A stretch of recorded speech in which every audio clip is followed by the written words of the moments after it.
അടുത്തിടെ ഒരു മധ്യവയസ്കനായിട്ടുള്ള അദ്ദേഹം തൻ്റെ ഭാര്യയ്ക്ക് അവിഹിത ബന്ധമുണ്ട് എന്നത് തെളിയിക്കാനായിട്ട് അദ്ദേഹത്തിൻ്റെ വീട്ടിൽ ഘടിപ്പിച്ചിരിക്കുന്ന ക്യാമറയിലെ ഒരു വീഡിയോ കാണിക്കാൻ ഇടയായി. സത്യത്തിൽ ആ വീഡിയോയിൽ ഒരു നിഴൽ, ക്യാമറയിൽ പല ഇമേജസും ഇങ്ങനെ പതിയും. പക്ഷേ ഈ മനുഷ്യൻ ആ ക്യാമറയുടെ മുന്നിലൂടെ ഓടിപ്പോയ നിഴൽ കണ്ടിട്ട് അത് തൻ്റെ ഭാര്യയുടെ അവിഹിത ബന്ധമാണ്, ഏതോ ഒരു ചെറുപ്പക്കാരനാണ് എന്ന സംശയം.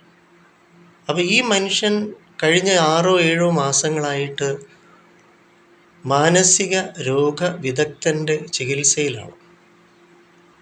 ഏതായാലും ഇത്തരം വ്യക്തികളെ പാരനോയിഡ് എന്നൊരവസ്ഥയ്ക്ക് വിധേയമായി എന്നാണ് പറയുക, സംശയരോഗം.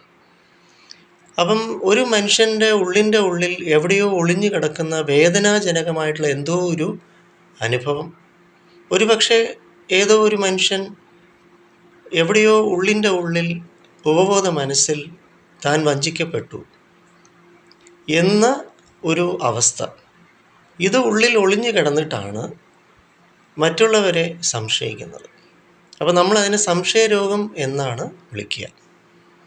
ഏതായാലും ഇതിന് പാരനോയിഡ് എന്നൊരവസ്ഥ വളരെ അപകടം പിടിച്ചൊരു മാനസികാവസ്ഥ തന്നെയാണ്. മറ്റുള്ളവർക്ക് വളരെ ബുദ്ധിമുട്ടുണ്ടാക്കുന്ന വല്ലാത്ത ഒരു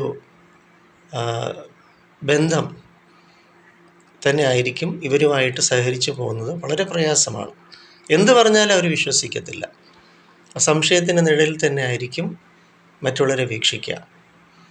അപ്പോൾ ഏതായാലും ഈ ഭാര്യ എന്ന് പറയുന്ന സ്ത്രീ തൻ്റെ ഭർത്താവിന് ഇങ്ങനൊരു മാനസിക രോഗമാണ് അല്ലെങ്കിൽ ഒരു സംശയരോഗമുണ്ട് എന്നത് ഉൾക്കൊണ്ട്, അപ്പോൾ അങ്ങേര് പറയുന്നതിനകത്തൊന്നും ഒരു അർത്ഥവുമില്ല, ഒരു കഴമ്പുമില്ല എന്നതിന് പകരം ഈ ഭാര്യ എന്ന് പറയുന്ന സ്ത്രീ കിടന്ന് തർക്കിക്കുകയാണ്. തൻ്റെ നിരപരാധിത്വം തെളിയിക്കുവാനായിട്ട് ഒരുപാട് നിരാശപ്പെടുകയും ഉത്കണ്ഠപ്പെടുകയും ആകുലപ്പെടുകയും വ്യാകുലപ്പെടുകയും ശബ്ദമുയർത്തുകയും വഴക്കുണ്ടാക്കുകയും കരയുകയും ഒക്കെ ചെയ്യുകയാണ്.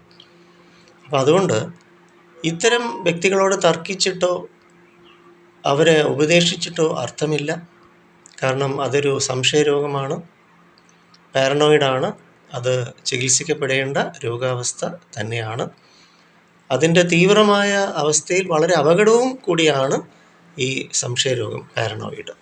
അതുകൊണ്ട് അതിനെ സൂക്ഷിച്ച് കൈകാര്യം ചെയ്യേണ്ടതുണ്ട്. നന്ദി.